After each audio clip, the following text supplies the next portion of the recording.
How's it going, party people? My name is Caravan Dan, and I run the Gaming Caravan, a tabletop community based in Central Florida. This game is Cities. We'll be doing a Before You Buy Cities by Devir. Thank you, Devir, for sending me a couple copies of Cities.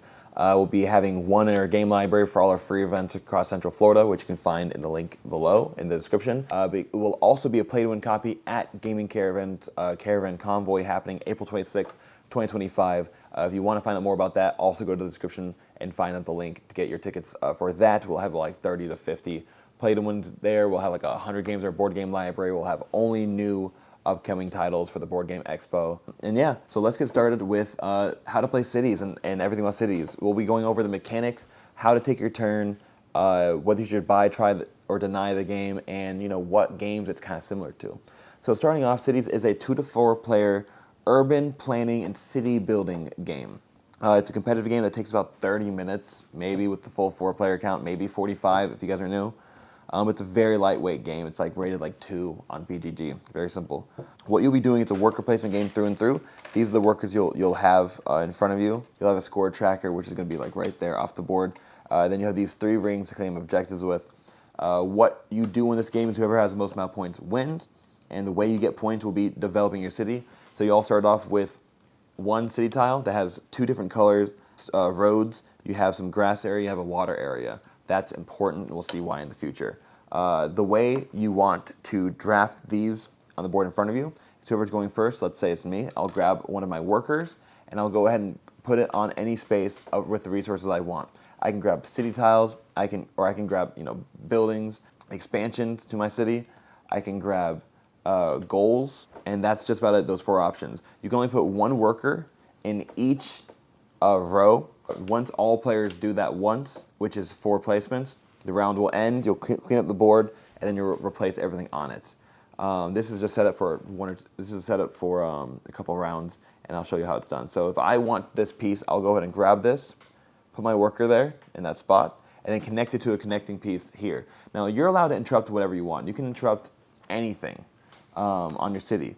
So let's say I can even put it there, even though the roads aren't touching, the water's not touching, it's not touching any grass, that's perfectly fine.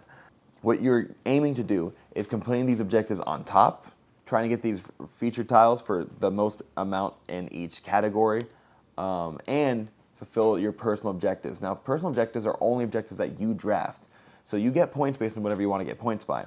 This is 1 victory point per building of any color that's exactly 2 pieces high, something like this. So if I have this, that's going to be 1 victory point right there. It's any color. This will be referencing the buildings you have 100%, about the sizes, the colors, the locations, and stuff like that. The perpendicularity, whatever it might be.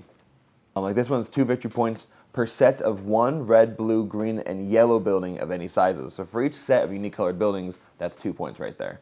So again, I can't explain to you other ways to get points because each card's a different way to score points. There's a few duplicates, so you can actually double up on an area to get points in. But the other way, the only way that everyone gets points in consistently is this right here, the featured references, which are these tiles right here. When you grab a tile, you put it on something with that background. So this is a water tile, so I'll put it on any water section I have. This is a grass tile. I can put on any park I have, which is grass area. This is concrete, so I can put on any concrete area I have in front of me. The way you score it is the amount of features, that's what these are called, features, in that area you will score. Other than statues say it's just a flat, statues just a flat 2 points, which is pretty good actually. So if I keep this as my only feature in the park, it's only worth 1 point. If I add another park feature to it, which I don't think I don't have any more park features here, but if I were to add another one, I'd get 3 points. If I add all 4 different park features, I'll get 4 points. But there's different rarity levels for each park feature, which is important to know going forward. But yeah, so let's say I wanted the park feature. I would put my worker wherever the park feature was, I'll put it on my board, and then let's say I wanted these cities, I'll put everything back normal. I'll do this. If I wanted that scoring objective, I'll do this. But don't forget, you're only choosing 1 on your turn. So I choose 1 in some row, then everyone gets to choose 1 in any row they want. It's you only get to do 1 action. Anything you can't place for the record. So I have a green space, I can put down green. I have a blue space, I can put down blue. I have no yellow spaces, it goes back in the bag. You cannot place what you do not have. One thing that exists is you have this gray space, which acts as a wild. You're able to put any color you want on that one space. Yeah, so the top, there's different cities. This is completely variable. You can put anything you want. There's like, I think there's 8 different cities in here with different scoring objectives. Whenever you fulfill it, if you place it and you fulfill it, you're able to put one of your rings around that color. You'll get those points at the end of the game.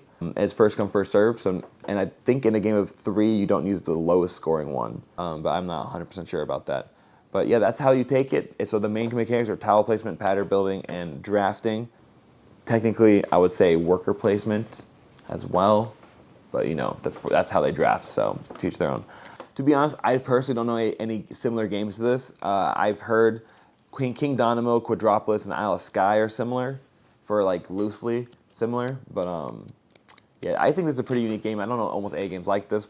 At the end of the game, you'll have a developed city because you can only build in a 3x3 grid. You'll take, it's 8 rounds with 4 actions per round, so it's going to be 24 actions total. So it looks something like this, built however you wanted to have it built. And then that's when you do your final scoring for everything. That's when you'll score all these phone cards. That's when you'll score all these things on top. That's when you'll score everything, which is pretty important. But it's a fun game. It's a quick game. It's a light game, but it's not intro. That's why it's rated 2 and not 1. The variable scoring is what adds the most amount of complexity because it's like, what's my goal in the game? Your goal is whatever you want your goal to be. So that's up to you fully. It's hard to take the initial initiative to choose your scoring goal. But once you do and you understand what's happening, it gets a lot easier going forward. The game's pretty. The board's nice.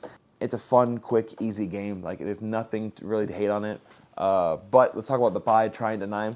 Buy this game if you like those light games. If you want something that's not like Uno light, but it's not super difficult, this is a very popular one. This is played with light gamers 100%. This was built for light gamers, I would say.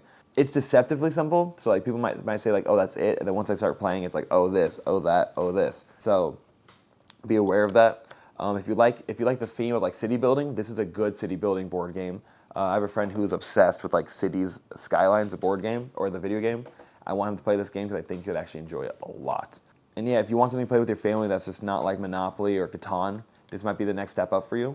But keep in mind it is a step up in difficulty a little bit as well. So be aware of that. If you like puzzly games, this is a good puzzly game for you. This is a nice to be like, oh, well, if I want, you know, buildings 2 buildings high, and I might want to grab this one where it's like BP for red buildings 2 buildings high. So you can kind of combo that right there. You can take the risk with these. Anything that's question mark on the board, you get it randomly. So if I select this to go first next round, I'll also grab 2 random cities or houses from the bag and put that on my board if I'm able to. So like bada bing, bada boom.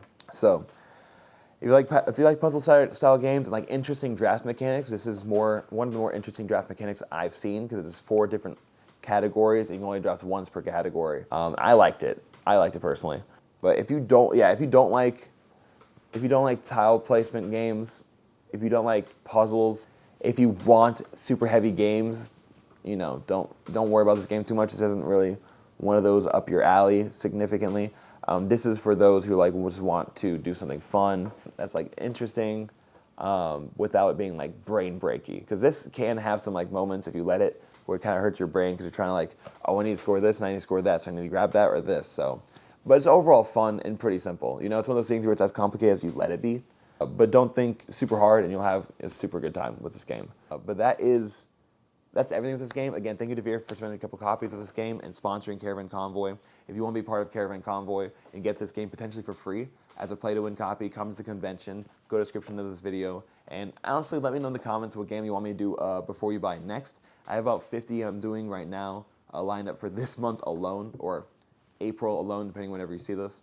But if you want to see more games specifically on that category, you let me know. But that is everything for this day. Thanks for watching. Thanks for giving me some of your time of your life. But yeah, that's everything. Peace, have a great day. God bless, and I hope to see you guys at a table soon.